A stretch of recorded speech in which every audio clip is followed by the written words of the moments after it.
Dolan. I just met him for the first time tonight, so I have a little bit of a cheat sheet here to read, but he's a retired Lutheran pastor who lives in Montello. He served in a variety of parish ministries, and as I read these, I'm like, either I'm following this guy around or he's following me around. But he had a ministry in Portage, Michigan, which is real close to Kalamazoo, where I went to school.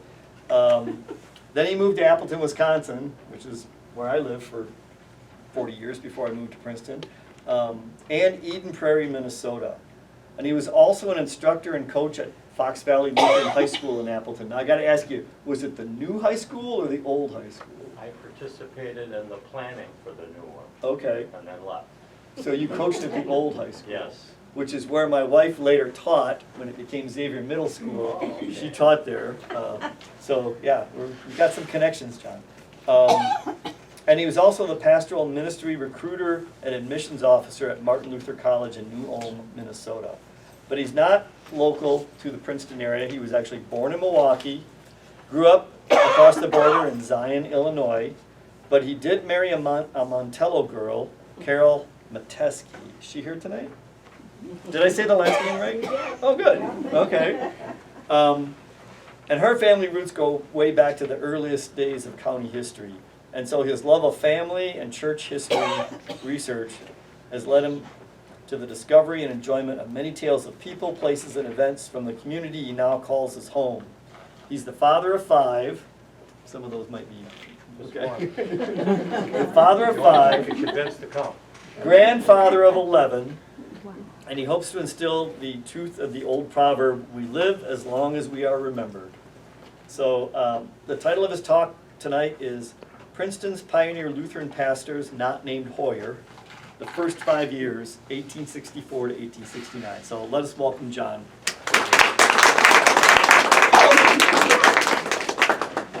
Thank you. And for all of all, I'm a little nervous because I did a funeral on Saturday and the lights went out twice. So I thought maybe it's me. Thank you for coming. Welcome to my hobby. I don't know what you were expecting. I'm not a historian, professional writer, or any of that kind of stuff. I'm just a retired pastor who has been smitten by the bug of the stories of our pioneer Lutheran, not just pastors, but settlers who came to this area. And it has been just very, very interesting for me to learn the things I've learned, very instructive. Anybody who thinks that old stuff doesn't have a lot to teach you, I don't know what they're talking about. And it's just been a whole lot of fun. Whether you feel that way when we're done here, well, that's maybe a different matter. But I'm going to have a good time anyway. Some of this I presented for the Gleaners group at St. John's a few years ago. So if some of this sounds familiar to those I paid to come here, just look interested, okay? Just a couple of quick things about what you can expect here. I think the first thing is that it's a moving target. Just when you think you found the last photo, the last article, the last clipping, the last story, something else turns up. It just amazes me. People often say, especially in my family, when are you going to be done with that? Never. Another thing to remember too is what you're going to see here is just a small part of the whole. I don't know if you've ever heard of an author by the name of Robert Caro. He's 90-some years old, and he has spent most of his adult life writing a biography of Lyndon Johnson. 4 volumes, all of them about this thick, and even at 90-something, he's still in the process of writing the last and 5th volume. But one of the things he said, which I found very interesting, is that really a small percentage of his total research actually gets into his books. So there's more stuff that's still left. And I think that's also going to be true of this story as well. I want to mention just one resource, and I have some resources listed on the back of your sheet, but the only one I'm going to talk about is the first one, because I think it's one of the resources, it's a primary resource that most people who have ever done work about Lutheranism to Marquette and now Green Lake County didn't have access to. And it is the heart and soul of a lot of what I'm going to be sharing with you today. I'm going to be sharing some things with you that come from these people themselves. Not in a prepared setting, but as they were writing letters. So it's really raw, primary sources. And there are at least 70 letters pertaining just to what was going on here in this area in this collection. It's called the Presidential Papers, the Early Presidents Collection of the Wisconsin Evangelical Lutheran Synod, starting in 1827 and going into the 1890s. And there are just a whole slew of letters about this and about what went on here. And luckily, all of those have been transcribed and now translated. And what a tremendous research. In fact, 6 of the letters I found, and I didn't know this, were written by my wife's great-great-great-grandfather, who will be mentioned in the story today. And I just thought it was the coolest thing in the world to take that original letter, hold it in my hands. I can't say that I read it, because I'm not able to read the German script, but I have a good friend who does that for me. So that's really I think a really and that collection is housed in our Mission and Ministry Center in Waukesha, Wisconsin, and there are more not even looked at yet than have been pulled out and translated. So I need to get going. My wife needs to get to the pig before it closes at 8. And I was given a certain amount of time here, and that's going to be the really hard part. So when everybody starts getting up and they start trickling out one by one, then I'll know. Okay? And I even dug out my dad's watch, because I don't have a watch anymore, just so that I could have it up here. And so I can kind of keep an eye once in a while, except I can hardly read it now. It's just too far away. So bear with me, and we'll see what we can find out here. You look in all of the histories of St. John's Lutheran Church in Princeton, and you will get to the part where you get into the end of 1869, and you're going to read something like that. A new period began. And that period that they're talking about is called the Pastor's Hoyer period, from 1869 to 1936. The patriarch of the family, John Hoyer, arrived here in the end of 1869 and retired from the ministry here. He didn't retire totally, but he's a retired pastor. That found some other things to do.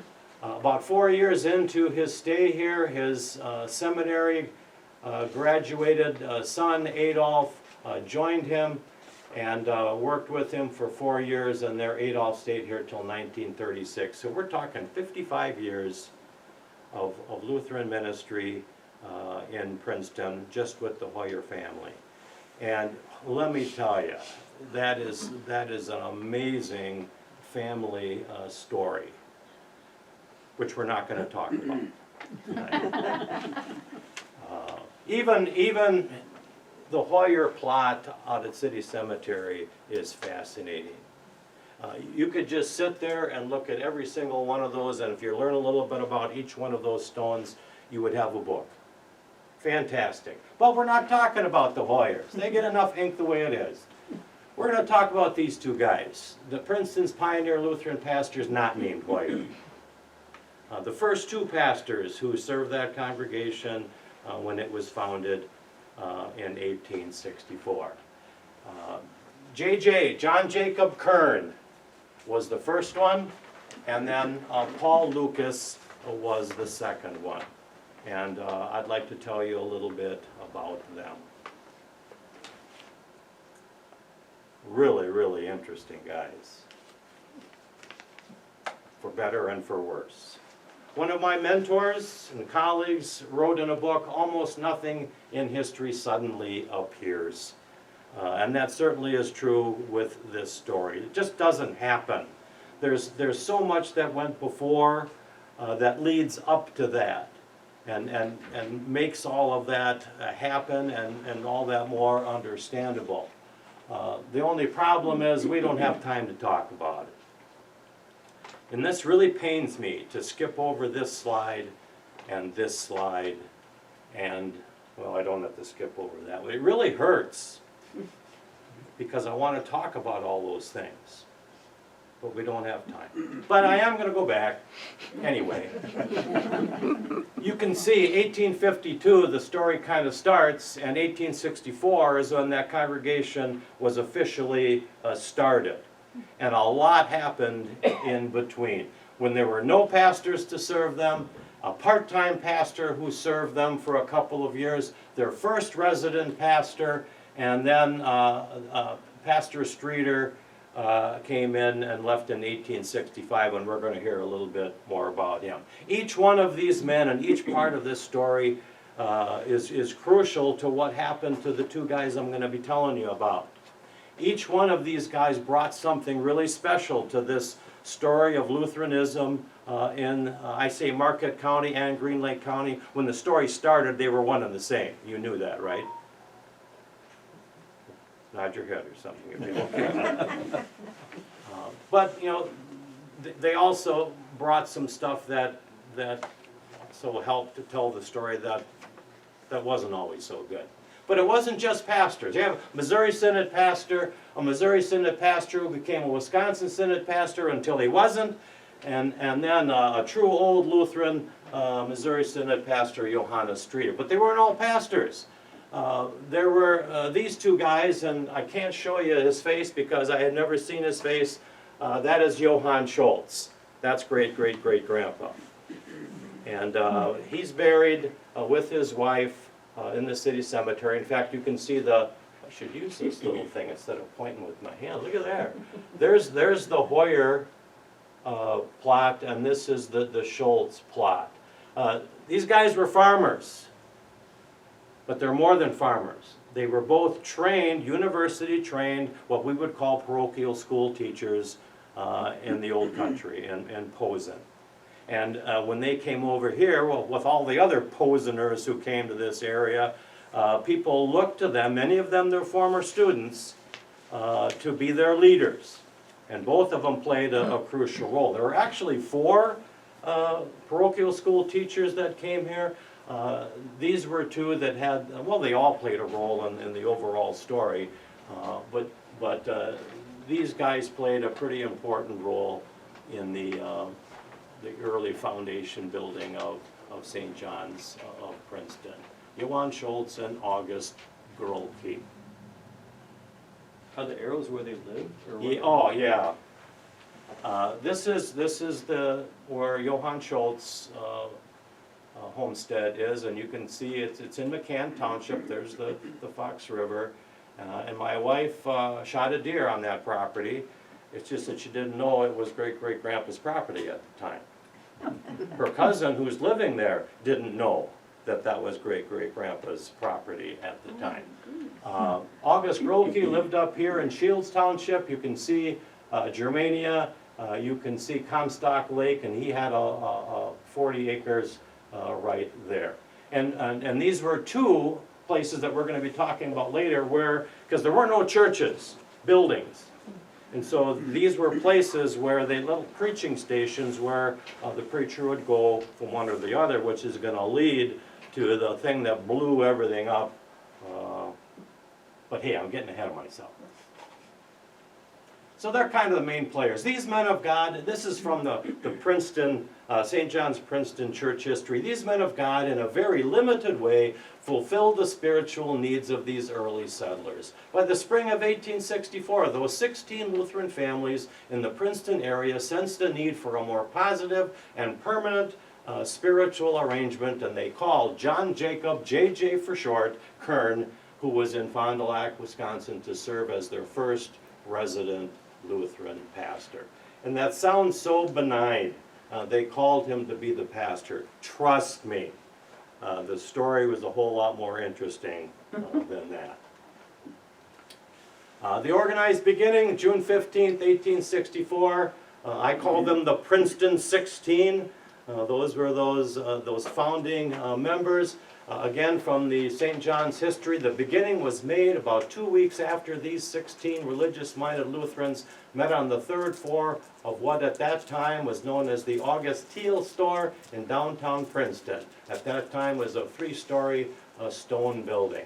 These 16 people met for the purpose of organizing a Lutheran congregation. Papers of incorporation were filed.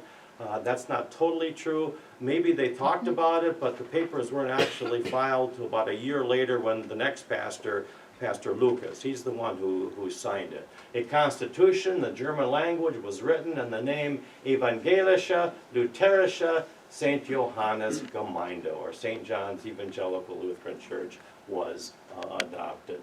The Constitution was actually the model constitution of the Wisconsin Synod, with a few tweaks in it to make it more fitting. And you can see a handwritten copy of that Constitution in the first record book at St. John's, which is in a closet in Pastor Stelter's office in a locked filing cabinet, in the handwriting of J.J. Kern.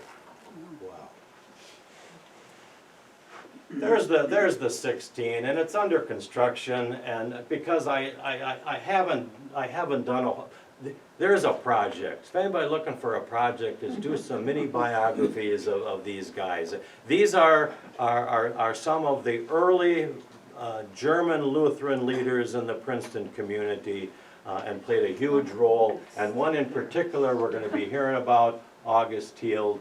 But this is under construction, and all of this took place on this part of Water Street in Princeton.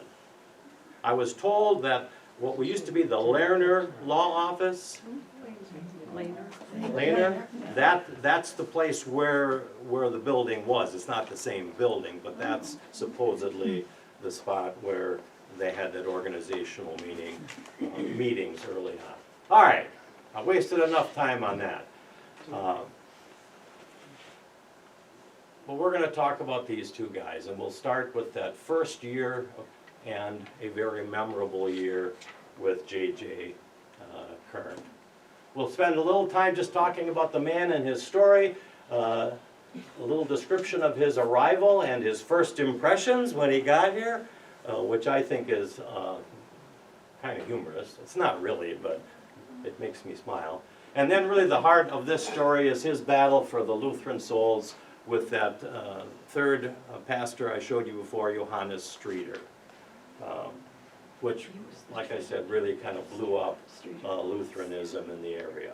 And then arrival of August Zernike, another pastor, and Kern's somewhat interesting departure, which hopefully I'll get to.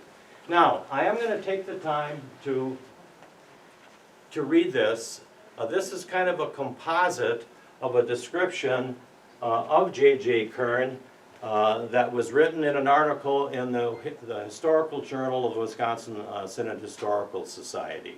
And it's really a combination of all the things that we found out about J.J. Kern, his almost 40 letters that he wrote in that collection, and many other things. And when it was all said and done, I thought that the author here did a really nice job of summarizing this man, warts and all, and then you see this when you look at the different parts of his story, just in the year that he was here, and certainly for the rest of his life. A complex and enigmatic character with an innate wanderlust, I should say, Wanderlust, right?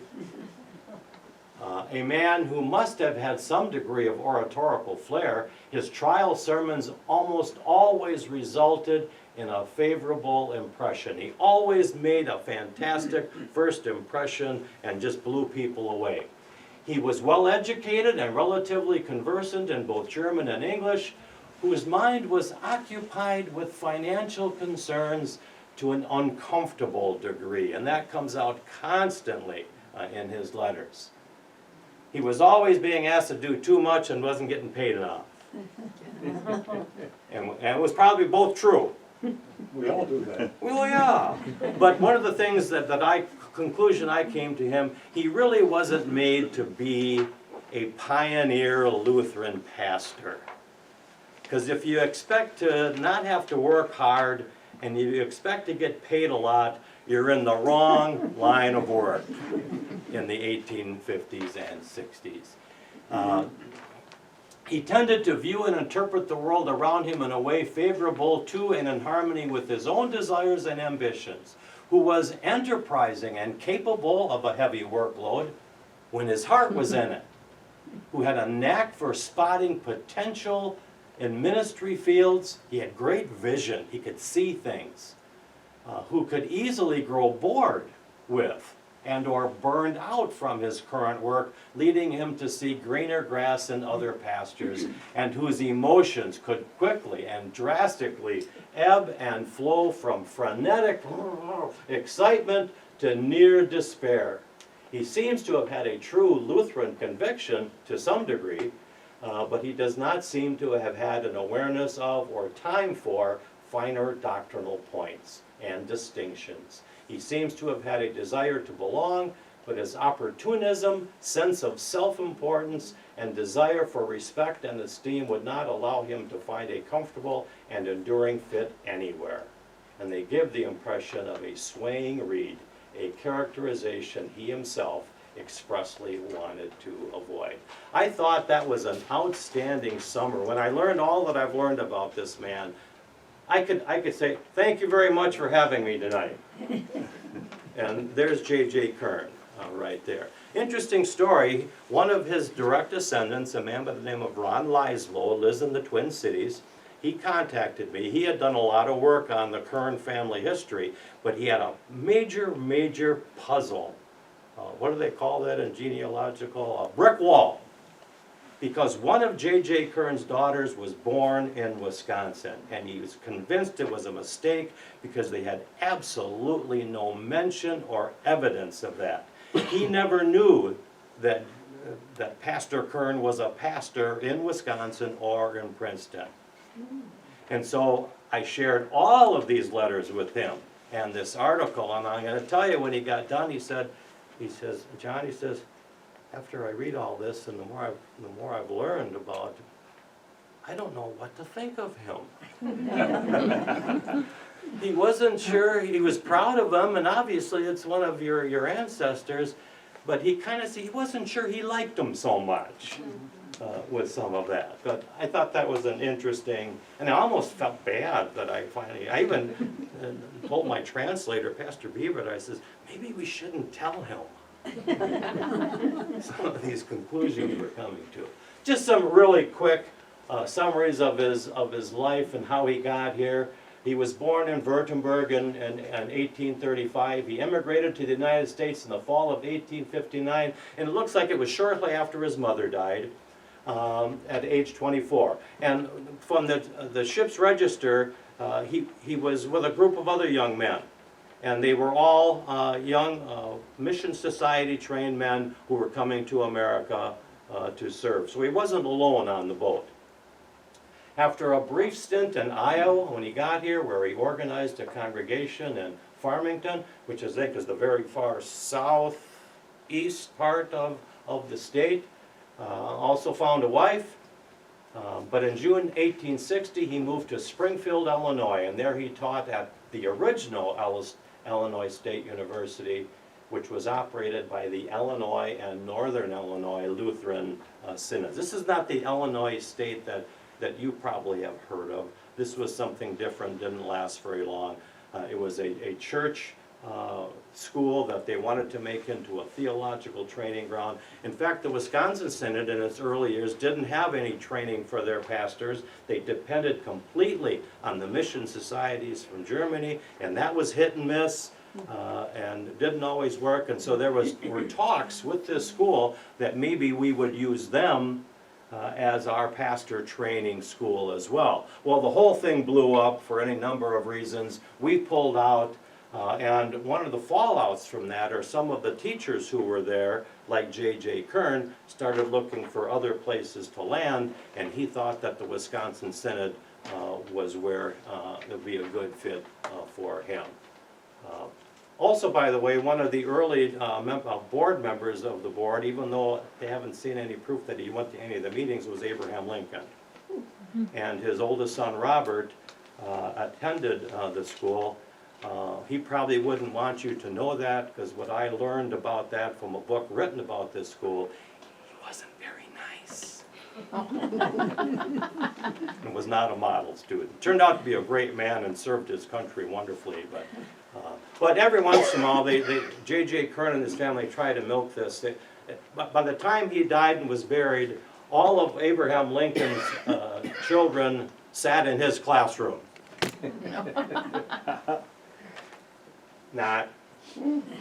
But during this time, he began to correspond with the leaders of our synod, specifically Johannes Mühlhäuser, the first president of the Wisconsin Synod, and there he learned about a recently vacant parish in the Fond du Lac area. So early in 1863, he assumed the recently vacated pastoral position in Fond du Lac, Wisconsin. Today, St. Peter's Lutheran, which used to be right downtown with a clock steeple, they've now built a beautiful church out on the highway. Which included two ancillary congregations, St. Paul Lutheran El Dorado, right? El Dorado, potato, right? El Dorado, right? Yeah, which no longer exists. The cemetery's there. There's a little monument there with a church bell. It's on Ridge Road, almost parallel with 41. And then there's one on the east side of St. Paul's in Town of Forest, which is still in existence. And if you ever drove from here to Sheboygan and took Highway 23, you've driven by this church every single time. Beautiful little church just to the right as you're heading east. And I had the privilege of preaching there once. And because I knew where I was. And I thought that was pretty cool to be able to do that. So, the man in the story, let's talk about his arrival and first impressions. Somehow he learned about this infrequently served Princeton group. And they were getting served willy-nilly, and they wanted a pastor of their own. He probably learned that from attending the convention of the Wisconsin Synod the previous year, and also because one of his friends when he got here was a pastor Thiele, who was in Ripon. Who was probably serving these people off and on as well. So we don't know for sure, but that's probably how he learned about this congregation. He writes, Kern does, that he intended Princeton merely to be a stopping point as he continued searching for a different place. His year in Fond du Lac did not end well. Remember, fast starter, and then things would go south really fast. For all the reasons I mentioned, they finally had a congregational meeting to decide whether they wanted to keep him, and they voted no. And so he started looking for a different place, and he said he just happened to go through Princeton and stop. So here you got this guy looking for a church, and we got a church looking for a pastor. Voila. Congregation was viewed as belonging to the Wisconsin Synod. They hadn't joined it yet, and the Synod had been applied for sending a preacher. Kern had a very loose relationship with the Wisconsin Synod. It's still not clear whether he actually was accepted as a member of their ministerium. There were some of the brethren who thought, we don't need and don't want this guy. And I'm not going to get into all the reasons for that. There are many of them, but most of them were I think I could summarize it to them, he wasn't Lutheran enough. But there were others that thought differently and felt he was getting a bum rap. But anyway, he's now in Princeton. I love his first impressions, and it's all over the board. The leading members came together that same day, I'm sorry, I'm getting ahead of myself again. The leading members came together that same day that he showed up and asked me to remain at least until Sunday. That was June 5th. That's about 2 weeks before the congregation was founded, remember. They were hoping that I would remain here. So on Sunday after the trial sermon, remember, he always wowed them in that first sermon. The congregation declared unanimously that it was their wish that I stay, whether I belong to the Wisconsin Synod or any other synod or none at all. Probably some of those 14 guys were those who were part of this decision. Well, they asked him to stay. He did. He told his family, still in Fond du Lac, pack your bags, you're going to Princeton. And they were to meet him in Ripon, probably at the parsonage of Pastor Tila. Now, his first impressions. Princeton surpasses everything that I have ever seen so far. 6 of our members here are innkeepers, which means having something to do with a tavern. It's not just that it was a motel. It was more than that. And besides that, there are still 4 other saloons here. On March 4th, 1865, he wrote, "A person has to just keep quiet in response to way too many things. In other words, up to now, I had a wretched church administrator who often stayed sitting in the saloon instead of going to church." An administrator would be a trustee, a church council member. Vorsteher is the German word for that. So in other words, he saw that a lot of his parishioners weren't always walking the walk. And he was not supposed to say a whole lot about that. And his number one nemesis, August Thiel, probably one of the leading, if not the leading, man in the German community in Princeton. A self-made man is the way I described him. Became very successful in business, started many others in business, real estate, you name it. He was a wealthy man, a powerful man, and I would also guess that if he were to get tested today, he'd be what they call a type A personality. He lived hard, he worked hard, he played hard, and he even ended up dying hard as a young man here in Princeton. But Kern describes him as the rich Thiel, a horrible person. Even though he was not an administrator, he always did all the talking, such as at congregational meetings. And it's interesting, you read the history of Princeton, and it refers to an article in the Green Lake Spectator that described August Thiel as a man with queer ways, but a good businessman. You look up August Thiel in the index of that book and read about him. Yeah, everybody loved him, but they didn't. And whatever Kern says about him, it didn't stop him from borrowing $295 from him so he could find a place to live while he was here.